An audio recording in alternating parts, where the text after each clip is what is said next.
Assalamualaikum warahmatullahi wabarakatuh. Waalaikumsalam warahmatullahi wabarakatuh. Kepada terhormat Ibu dosen pengampu pada mata kuliah manajemen laboratorium, yaitu Ibu Ermawati Magister Pendidikan yang pada pagi hari ini belum kembali bersama kami. Kami di sini akan mempresentasikan yaitu materi tentang merancang strategi pencegahan kecelakaan laboratorium. Dan ini akan disampaikan oleh teman-teman dari J dan nanti akan ditambah materi dari teman-temannya dari Ibu.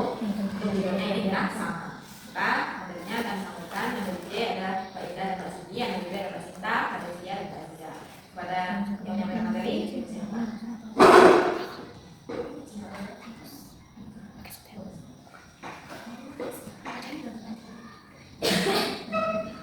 Baiklah, di sini saya ingin menjelaskan materi tentang manajemen laboratorium. Yaitu yang pertama itu adalah latar belakang. Di mana pada latar belakang ini, laboratorium itu merupakan tempat penting dalam kegiatan praktikum untuk menunjang pembelajaran. Namun, dalam penggunaannya terdapat berbagai risiko kecelakaan yang dapat membahayakan keselamatan pengguna seperti luka bakar, iritasi, bahan kimia, seperti sehingga akannya terjadi ledakan.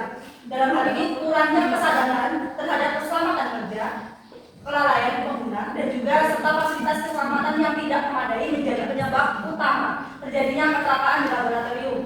Mbak Salisa, itu boleh diperlukannya minta strategi kirim file sampai agar kegiatan filenya Mbak, tidak dapat berlangsung di file ini dapat berlangsung dengan aman dan nyaman tanpa gangguan ataupun kendala pada praktikum.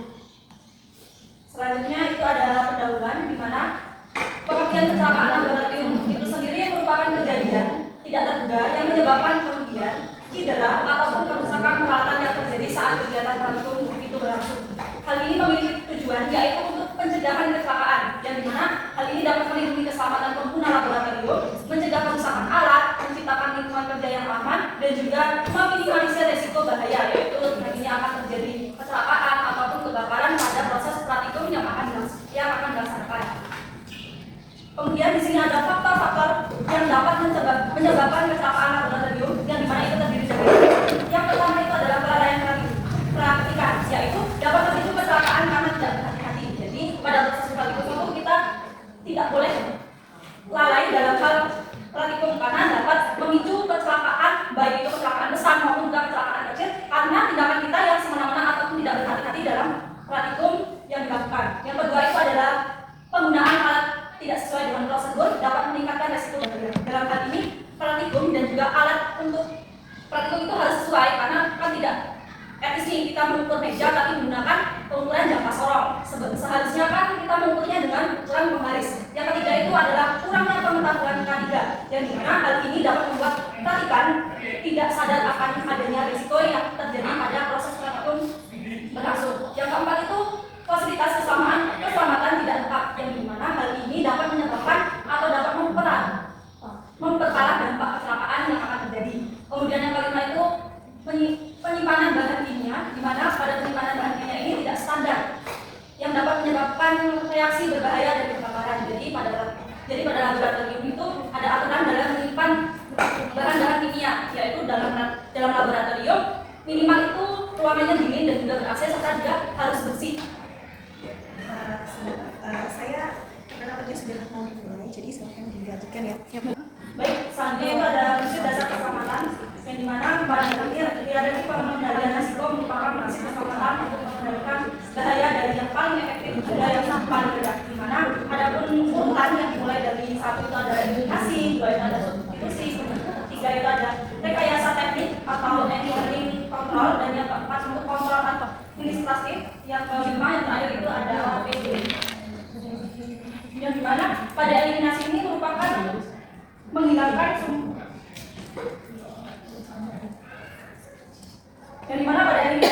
dapat menghilangkan bahaya secara fisik dari tempat kerja. Hal ini merupakan metode yang paling efektif. Yang kedua, substitusi ini merupakan mengganti bahan, proses ataupun peralatan yang berbahaya dengan alternatif yang tidak terlalu membahayakan atau tidak sama sekali bahaya.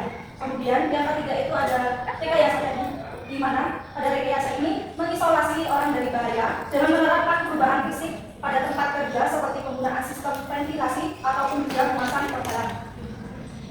Yang keempat itu ada kontrol administratif, yaitu mengubah cara orang bekerja melalui aturan prosedur, pelatihan ataupun jadwal kerja untuk meminimalkan paparan terhadap bahaya. Yang kelima itu ada APD, yaitu alat pelindung diri, yang dimana alat ini dapat melindungi individu dengan menyediakan peralatan pribadi seperti helm, kacamata pengaman ataupun sarung tangan. Hal ini merupakan lapisan pelindung terakhir dan juga paling tidak efektif.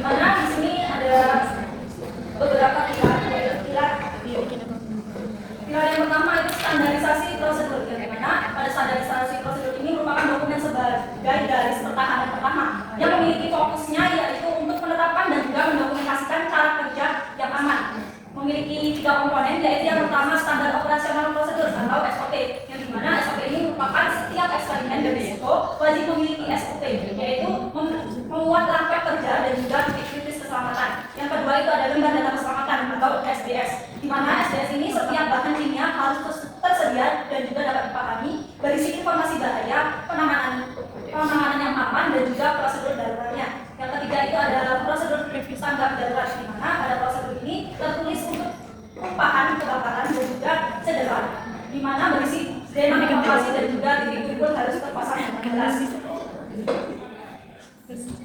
Kemudian tadi yang dari Mbak Cindy, silakan kedua. Selanjutnya adalah yang kedua, pendidikan dan pelatihan. Pertama itu pelatihan industri, ini wajib karena sebelum mulai praktikum itu semua pengguna harus memahami bahaya alat darurat dan cara penggunaan APD. Tujuannya itu agar semua pengguna laboratorium itu mengetahui bahaya yang ada dalam laboratorium, terus mengenal alat-alat darurat seperti APA, P3K, EY, WAS dan lain-lain. Yang kedua, pelatihan khusus dan berkala. Ini adalah penanganan bahan berbahaya, yaitu seperti gas dan tekanan atau alat optik atau elektrik, reverser, training minimal setahun sekali. Tujuan itu agar pengguna tidak lupa keselamatan dan selalu mengikuti perkembangan aturan terbaru. Tujuannya supaya tetap aman dan terampil saat bekerja di lab. Yang ketiga, budaya pelaporan, yaitu mendorong pengguna melaporkan nyaris celaka atau data nyaris penting untuk mencegah kecelakaan besar. Misalnya, yaitu hampir keserampan listrik, hampir tumpah bahan kimia dan alat hasil meledak. Pengguna didorong melaporkan kejadian tersebut walaupun belum sampai terjadi kecelakaan, karena data ini sangat penting untuk mencegah kecelakaan di masa depan. Bisa menjadi bahan evaluasi keamanan laboratorium.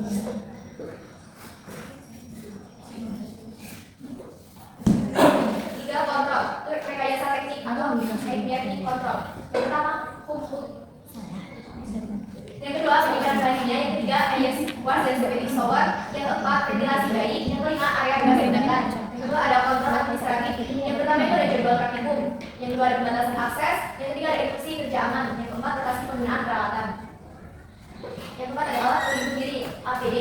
Yang pertama jenis APD ini adalah pertama ada kacamata keselamatan. Yang kedua ada jas lab, ada sarung tangan, masker atau respirator jika diperlukan.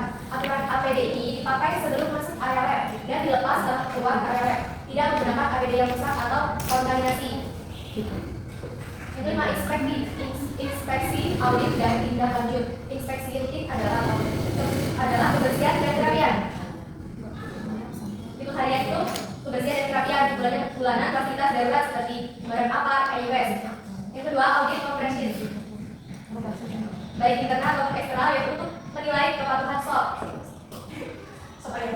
atau SOP. Yang ketiga, tindakan korektif dan pencegahan atau CAPA. Setiap temuan harus ditindaklanjuti mengajarkan akan masalah apa yang terjadi pada saat praktikum. Dampak pencegahan. Yang pertama, mengurangi resiko kecelakaan. Yang kedua, praktikum menjadi lebih aman. Yang ketiga, alat dan fasilitas itu lebih awet. Yang keempat, meningkatkan disiplin dan biaya keselamatan. Yang kelima, mengurangi biaya kerusakan dan cedera. Ini cuma dari kami, mungkin sebelumnya bisa dilanjutkan untuk pemaparan dari B, bisa untuk kita samakan antara materi yang B dan C, kemudian nanti kita lanjutkan untuk ke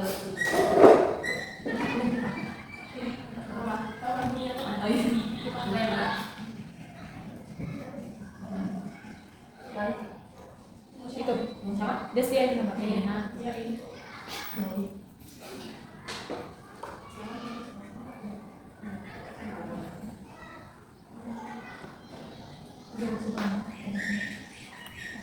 Iya.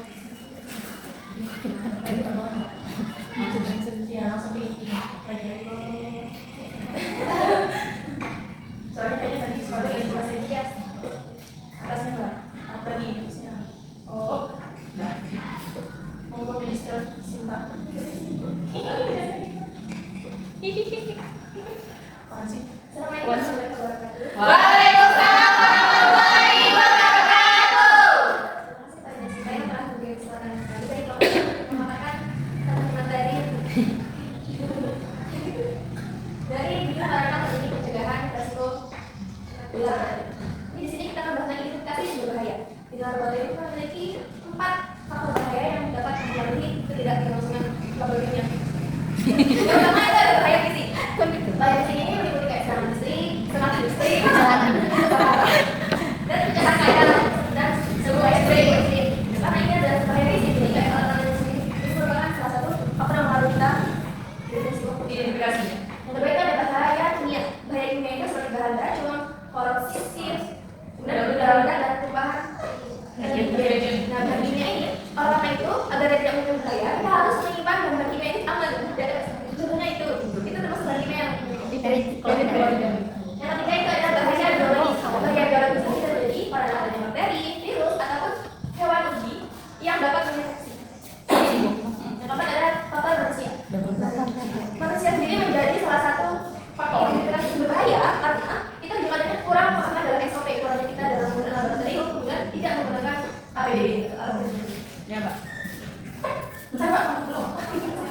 Baiklah teman-teman, di sini saya akan lanjutkan penjelasan dari teman saya, Anissa Sintabella, yaitu contoh dari bahaya fisik singatan listrik. Misalnya kayak kita kemarin kita itu kan ada apa namanya plastik yang nempelin pakai setrika. Nah, apabila kita tidak berhati-hati menggunakan setrika, itu kan kita pakai setrika uap dan pos apa namanya lebih rawan ke apa sih sengatan listrik. Jadi kalau misalnya kita nggak berhati-hati itu bisa tersengat listrik juga.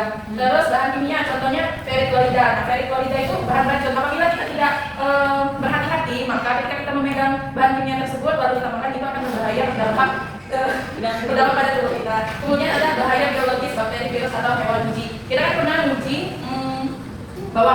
yang uji bawang, terus uji Adam dan Hawa. Nah, itu juga sebenarnya ada virusnya, makanya kita harus berhati-hati juga. Itu contohnya. Terus yang terakhir itu ada faktor manusia. Yang sering itu faktor manusia karena mereka kurangnya pemahaman SOP, kelalaian dan tidak menggunakan APD. Intinya lebih ke meremehkan. Untuk kesimpulan silakan. Kesimpulan langsung. Iya sama.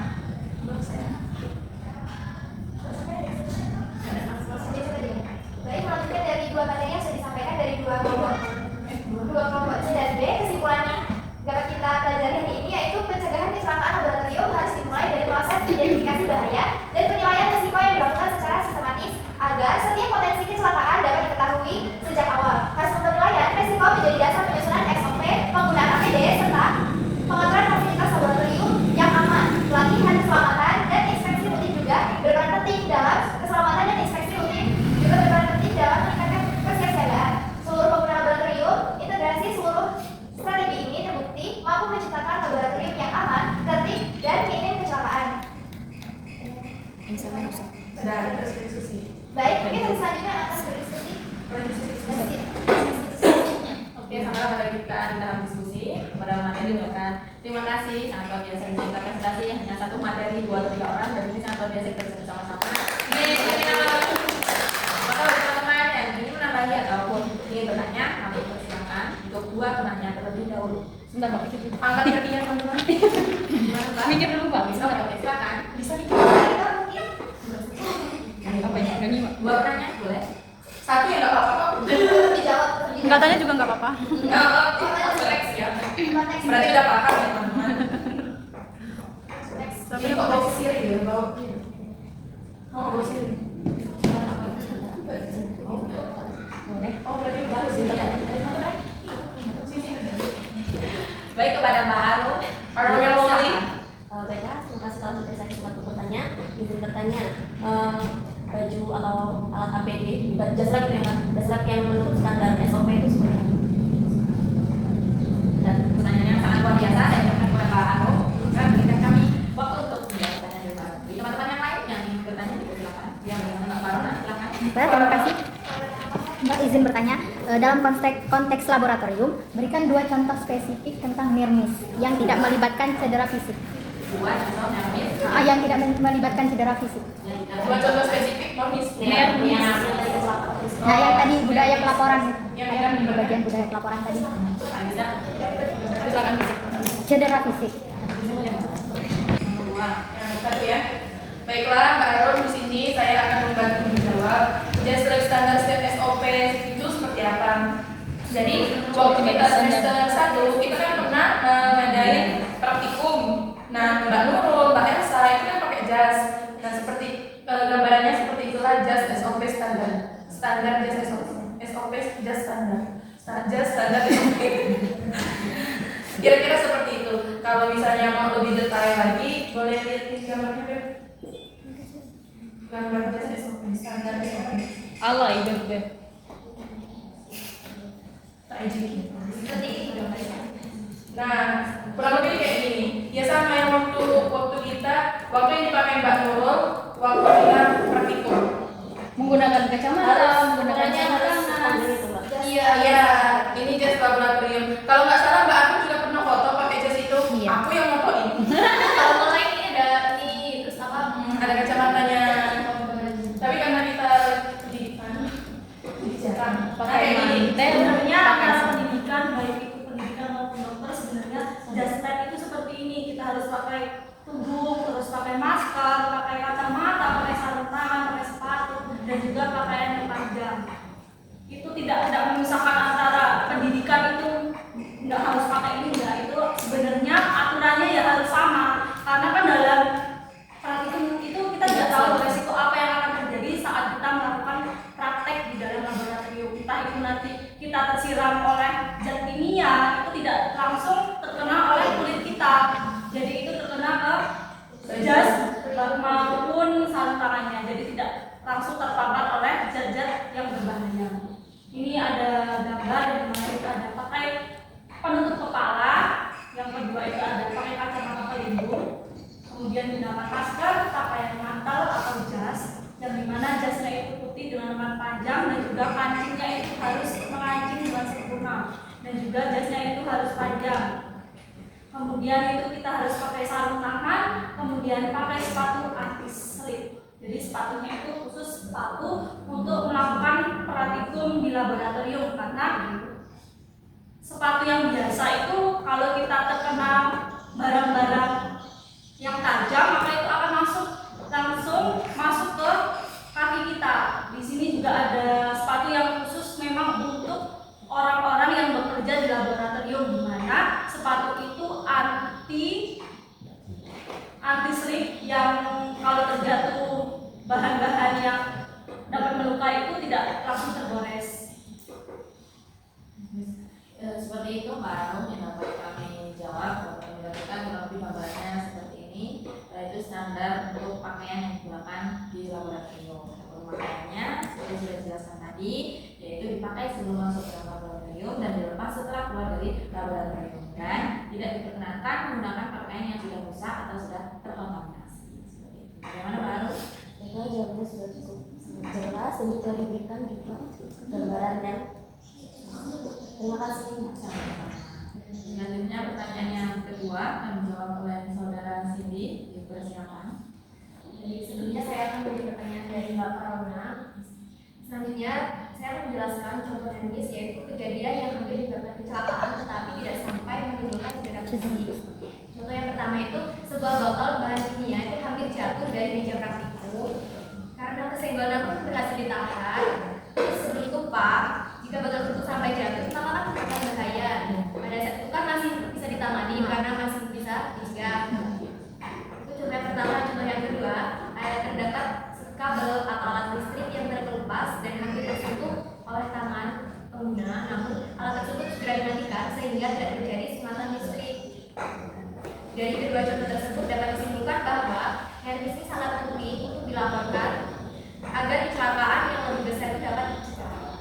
Bagaimana Mbak Farna? Terima kasih Mbak.